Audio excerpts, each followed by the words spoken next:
গৃহস্থ বাড়ির ছাদ যেন আস্ত বাগান। ছাদে রয়েছে নানান প্রজাতির ফল ফুলের গাছ। গাছপ্রেমী মানুষের এমন কর্মকাণ্ড দেখে হতবাক এলাকার মানুষজন। পশ্চিম মেদিনীপুর জেলার দাসপুর বাসস্ট্যান্ড এলাকায় আসলে পশ্চিম দিকে একটু উপরে তাকালে নজরে আসবে ছাদের উপর বড় বড় গাছের, যেগুলো কিনা ফল ও ফুলের গাছ। গাছপ্রেমী মানুষের এমন কর্মকাণ্ডে হতবাক এলাকার মানুষজন। পরিবারে মাত্র 2 জন, স্বামী স্ত্রী।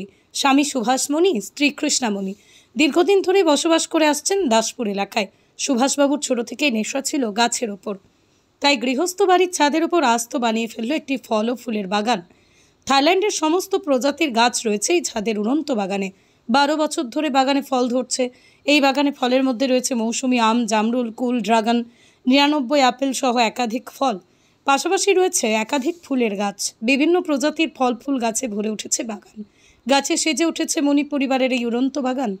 দাসপুরের গৃহস্থ বাড়ির ছাদে তৈরি হয়েছে এই অপূর্ব সুন্দর বাগান।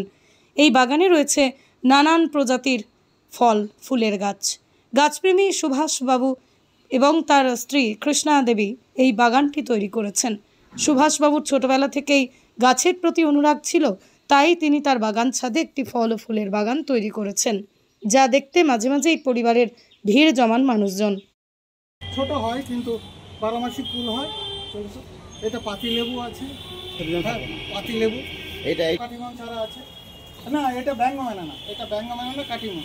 এটা থাইল্যান্ড জবা কাটিং করা হয়েছে। পাতাগুলো কি খেয়ে যাচ্ছে, একটা বুটু বুটু করে কিছু কেটে আমার মিনিমাম। এটা হচ্ছে অন্ধ্রের হচ্ছে নারকেলি ফুল, 12 মাসি ফলে এখনো গাছে ফুল হয়ে আছে। এটা হচ্ছে মৌসাম্বি, থাইল্যান্ড মৌসাম্বি, যা থেকে আমি নিচুতে অনেক চারা করেছি। এইটা ভিতরে পড়ে গেছে বলে এখন আসতে হচ্ছে না। এইটা হচ্ছে আপনার থাইল্যান্ড জামরুল, থাই জামরুল। আমি এবং আমার স্ত্রী, উনি স্কুলে শিক্ষকতা করতেন। আর আমার গাছের প্রীতি জন্ম লগ্ন থেকে 40 বছর ধরে আমি গাছ চাষ করে আসছি। আমি এখন দাসপুরের বুকেই থাকি। দাসপুরে এই যে জায়গা থেকে হচ্ছে, এটা 4 তলার টপ, অর্থাৎ 5 তলাতে আমরা দাঁড়িয়ে রয়েছে। এখানে আমার একটা উড়ন্ত বাগান রয়েছে, যে বাগানটা খুব থাইল্যান্ডের সমস্ত প্রজাতির গাছ দিয়েই তৈরি করা আছে। এটা একাধিক্রমে 12 বছর ফল ফলে যাচ্ছে।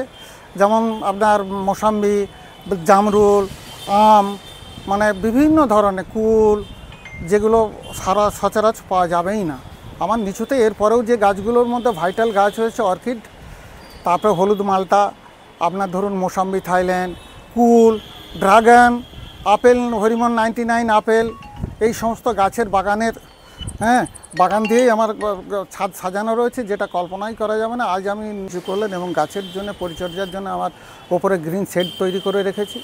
প্রচুর মানুষ আসে, যে মানুষের সান্নিধ্যে আমি এই কাজগুলো করি, এই কাজগুলো করে থাকি। সবাইকে বলবো